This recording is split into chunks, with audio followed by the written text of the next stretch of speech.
Hi, everybody. Today's guest is Dr. Christen Chisholm. She's a postdoctoral research fellow at University of Wollongong, love Wollongong, which is in Australia, where she trained in the lab of the late Professor Justin Yerbury. Now, we all remember we had Rachel on the podcast last year. It was a really touching podcast. She recently completed her PhD, which focused on the development of an antibody-based BioPROTAC. Is that right? That's right. Therapeutic to specifically reduce levels of the misfolded bloody SOD1 gene, a toxic protein species associated with ALS. Her work also focuses on understanding the mechanisms of cellular protein I can't say that word, degradation, and strategies to harness these pathways as potential therapeutic avenues in the treatment of ALS. That sounds very impressive, Kristen. But let's get nitty-gritty about it all, hey? Welcome and thank you so much for being here today. Thank you for having me. Now, we like to start off finding out who you are, not what you do. So who are you? Uh, so I'm a mum of three beautiful teenage girls. Um, So who, I had one and that nearly killed me, mate. yeah, it is full on, but also very rewarding. They're good. And they were quite young when I started here. They were all in primary school. And now I've got one that's finished high school and they came to my graduation last week and it was one of the most special moments. Yeah. So Um, see you doing that. Yep. So I'm a mum. I'm a wife coming up to 25 years next year. I'm a sister. I have two beautiful sisters that are my world, and a mum. So I'm a daughter, and then I'm a friend and a work colleague. And I am a learner. At the ripe old age of 50, I am very much a lifelong learner. We need learners. I'm a learner. I love to learn. Now, you wrote for me a personal bio, which I'm not going to read out. I want us to talk about because it's just the story and the connection between you and the Yerburys made me a little bit teary when I read it. I'm going to be honest. And Kristen also sent some photos through, which I'll talk about later. But you're right; those haircuts you and Rach had in year 7 was shit. Yes, they were. But it was the 80s. Yeah, the 80s in fashion really should just be wiped off the internet of photos, I think. So tell us about your relationship with firstly Rachel. So I met Rach in year 7 when I was 12 years old. We went to the same high school. We became in the same group of friends not long after that. So we spent our entire high school career in the same group of friends. Um, we were in lots of the same subjects. So I got to know her very well through my high school years. We then met Justin at a New Year's Eve party when we were in year 11, going into year 12. And he had just finished high school at that point. So, yeah, it's been a very, very long time, my relationship with Rach. When you finished school, what did you then go on to study? So I came here to the University of Wollongong and I did a Bachelor of Biotechnology. So I was a scientist. I left here to go and work at the Children's Medical Research Institute up in Sydney. So I did work as a scientist for a short while. But I then decided that it wasn't a career that I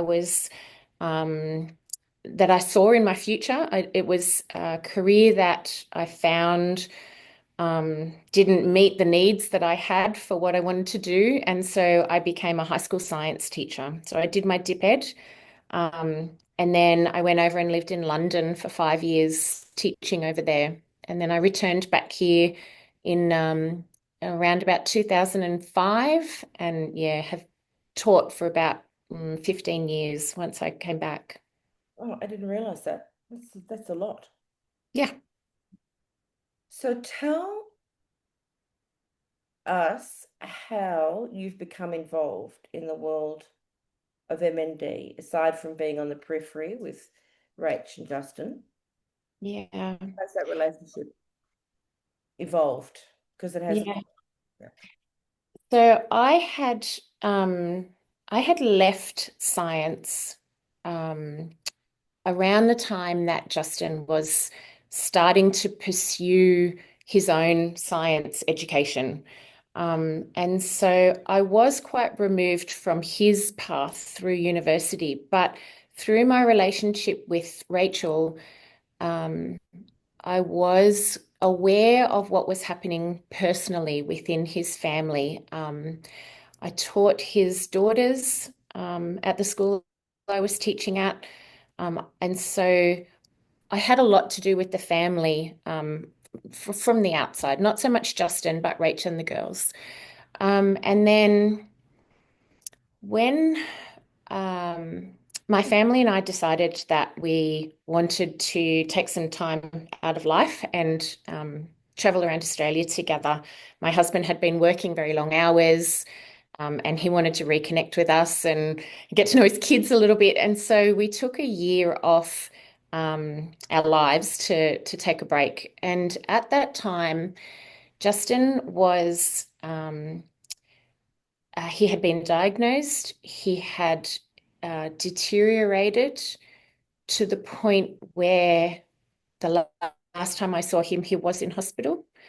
Um, and I went to see him to say goodbye. Um, and I left clothes at my mother's house that I would be able to fly back for to wear to his funeral. So I really did think that Justin's story was done.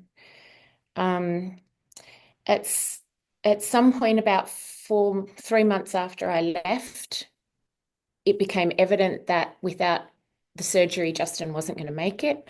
And he went ahead and had that mechanical ventilation surgery.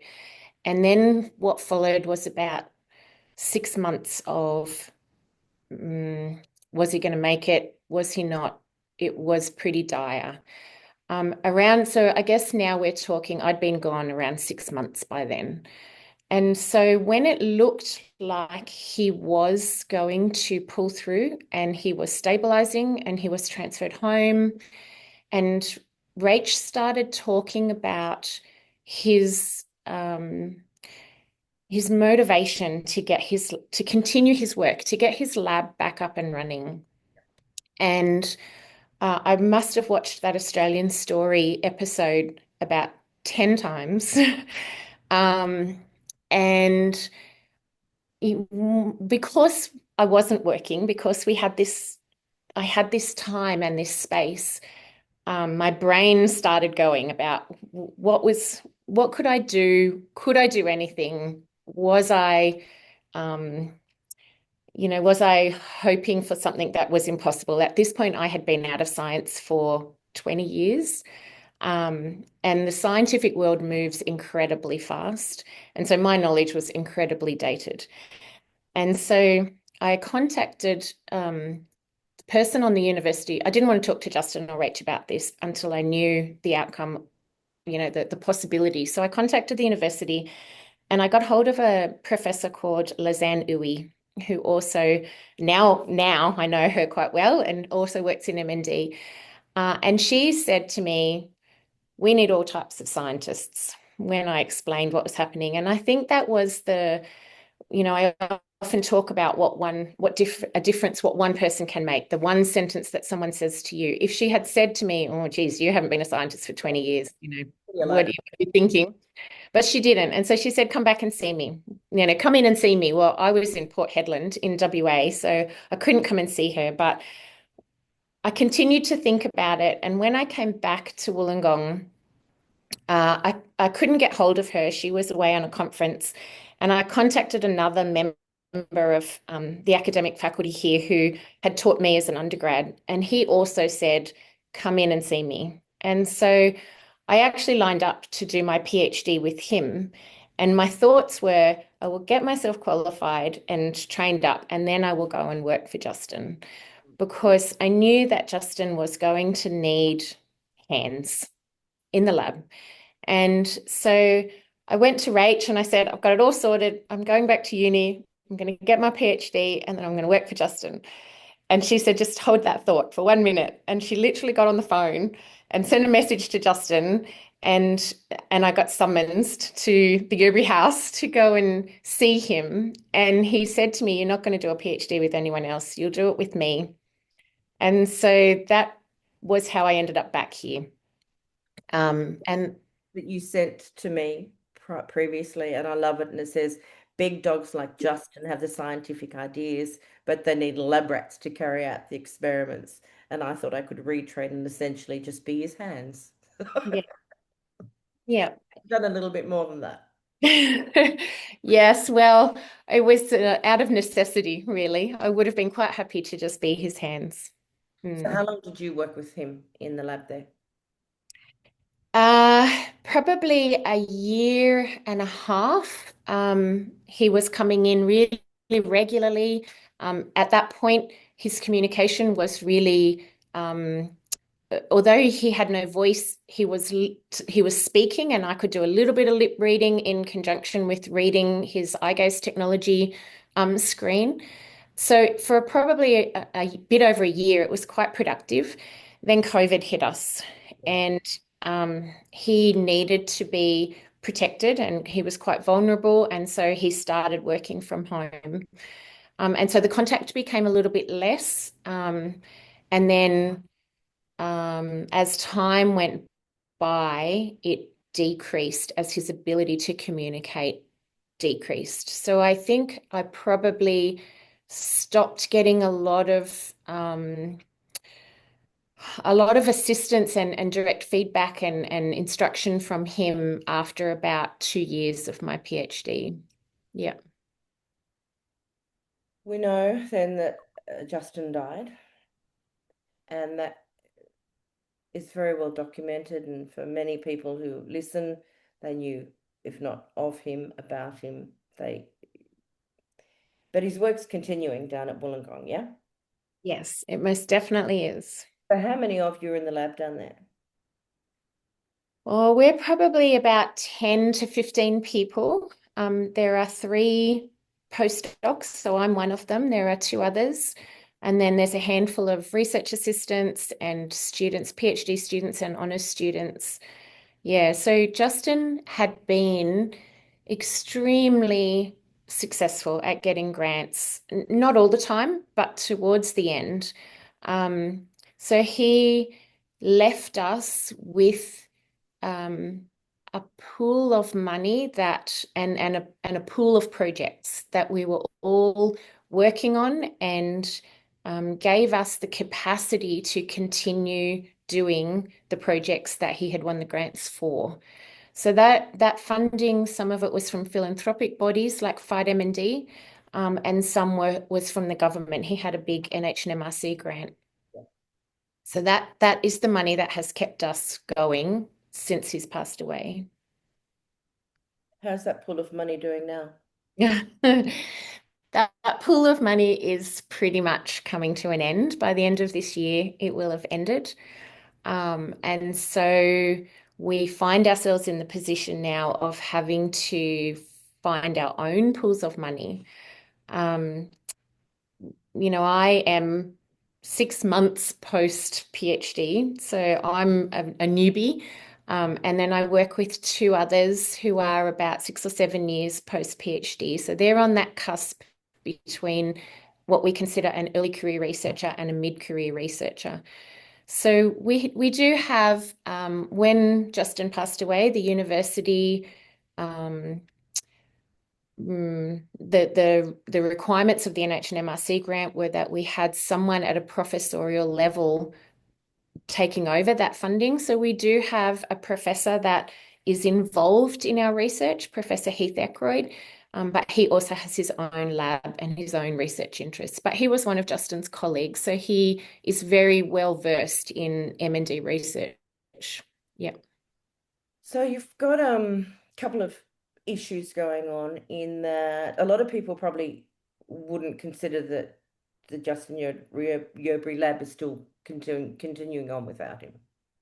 And then getting grants when you have a figurehead like Justin can make life easier for getting the grants.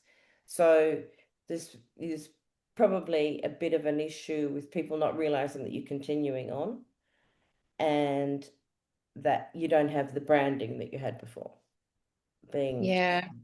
So how difficult are you finding it,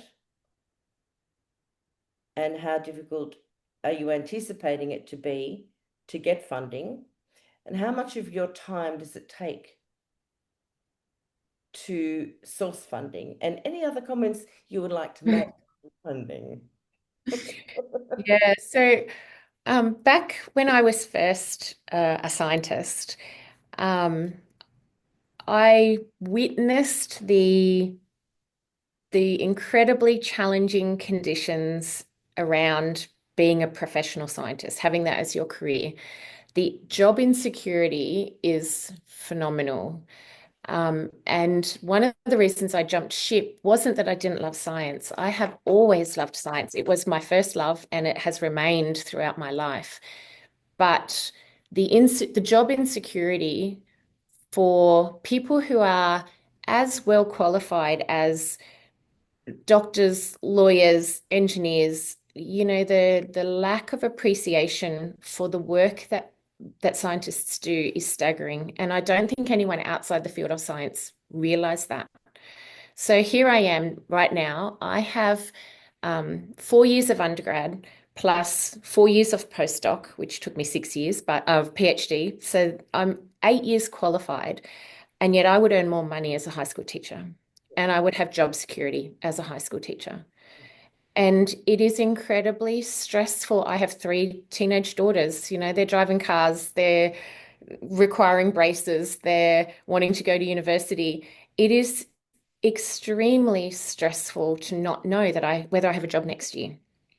So, okay, how do I get a job next year? I have to get a grant or a fellowship. And how do I do that? Well, I spend months trying to pull together ideas which require collaborations and conversations and networks that I don't have, that I have to somehow conjure up. Um, and you have to have a publishing track record, which I don't have because I have been working so hard in the lab. And so it really, and people outside say, but you've done so much hard work and you know so much about it and you're so capable and intelligent. And I'm like, everyone is. Everyone that I work with is phenomenal. Your And there just is not, all over the country, every yeah, place you have all across the country, yeah, be some form of this story. Yeah. yeah. And there just isn't enough, mm, there's not enough money because there's not enough awareness of the importance of supporting people who have been trained and who have skills and understanding. And I find that really depressing and demoralizing, and it hasn't changed in the 20 years that I was out of science. In As, fact, I would say it's worse. as a country as a whole, and I'm just using general terms here, we don't, and the governments certainly do not understand the importance of scientists and of researchers. Yeah, We've got you lot, we don't got a lot. yeah. I think it's seen as a cost. Yeah, Um, yeah. it, even universities see us as a cost. And so when money is tight and when there's other competing priorities, we're not important. And what I think we don't do very well as scientists, but also I don't know how it's done, but the benefit of the research that we do needs to be, and that really needs to be broken down economically because that's how we value things, right? So the cost of this disease and all diseases, but particularly motor neuron disease, needs to be more. People need to have more awareness of. The cost of motor neuron disease in society per annum per year at the moment, and this includes loss of productivity, it includes everything, is $5 billion a year. Yeah, yeah, and if you looked at what the government put into it, before Neil Danaher's fight MND, I don't think like MND wasn't even researched in Australia. It's Well, just not a priority for the government. it was researched by a few people who just struggled through. Yeah. Then Beck Sheehan told me 10 years ago where they wanted to do a drug trial down in Australia. And she spoke to, I think it was a Scots person, and they just laughed at her and said, we're not wasting our time and money with Australia. And that's Yeah. so there's been a huge change in the last 10 years.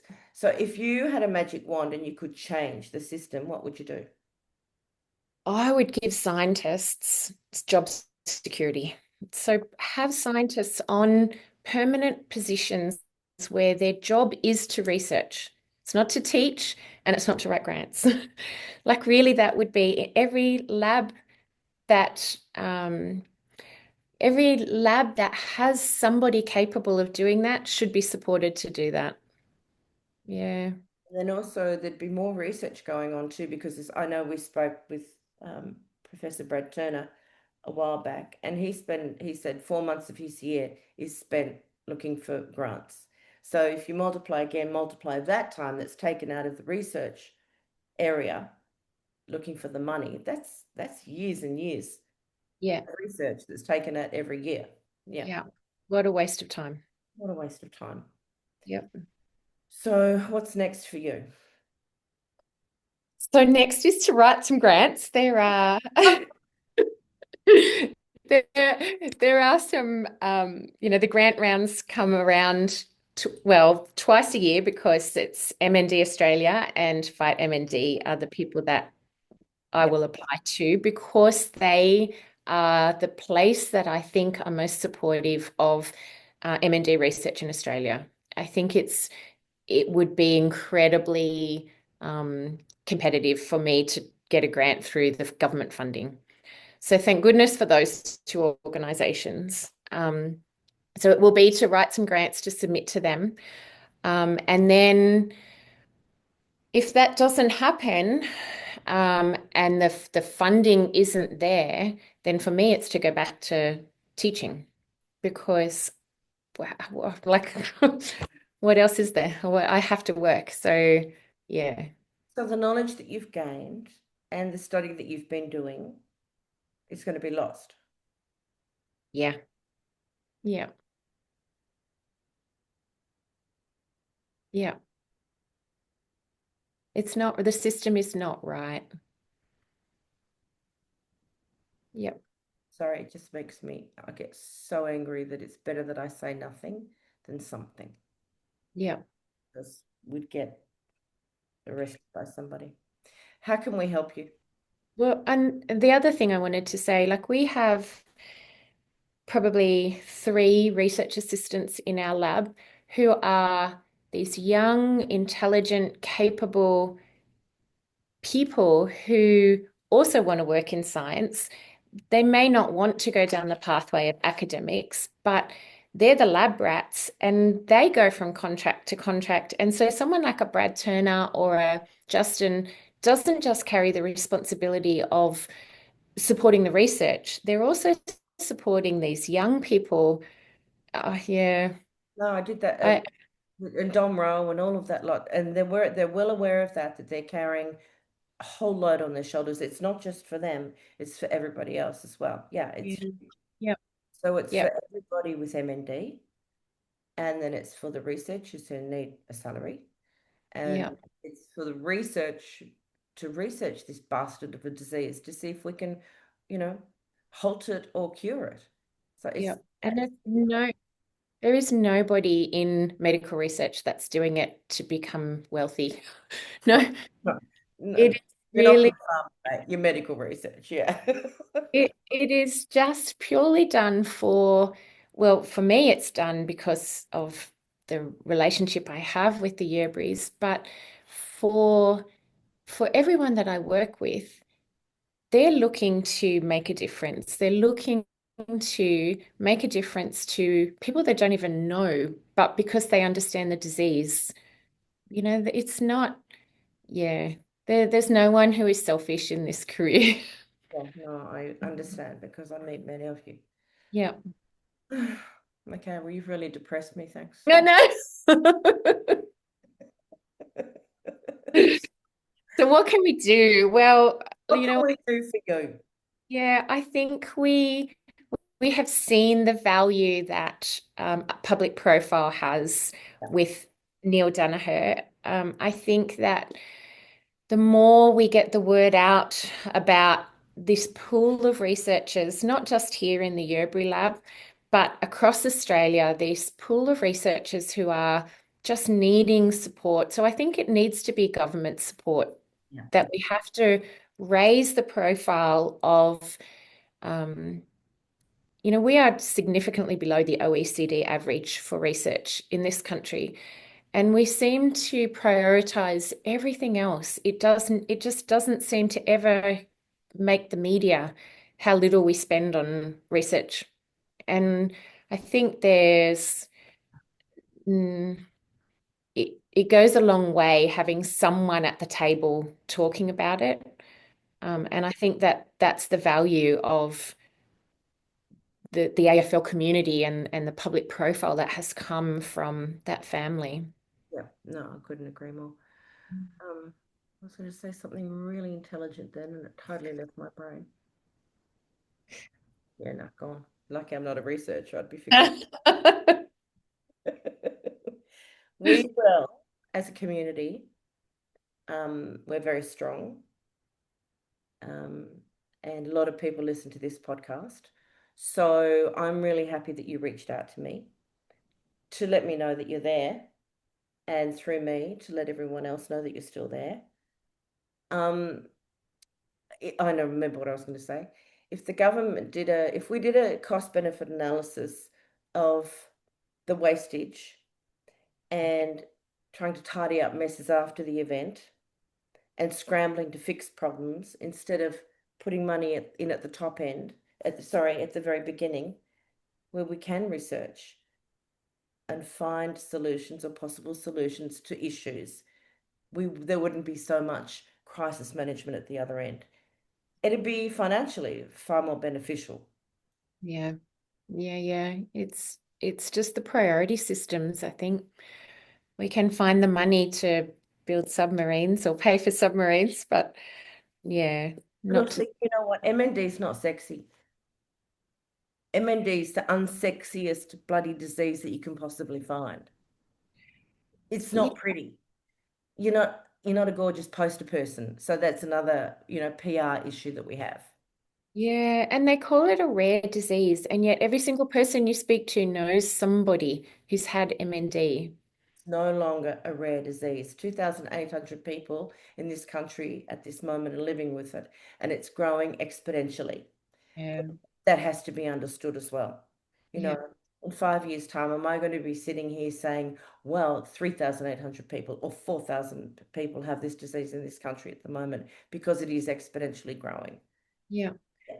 And I think too, um, the disease affects people when they are really in the prime of their life. It's not although age is a risk factor, it's not an old person's disease. It's a disease. Young person in Western Australia at the moment who is 16. Yeah, yep. It's not an old person's disease, it's an every person's disease. It is in every person's disease, and everyone seems to be affected in some capacity. Everyone knows someone. Yep, Yeah, exactly. yep. So thank you so very much. You're welcome. Thank you for everything that you do to raise the profile of this disease. We can just keep trying, can't we? You can.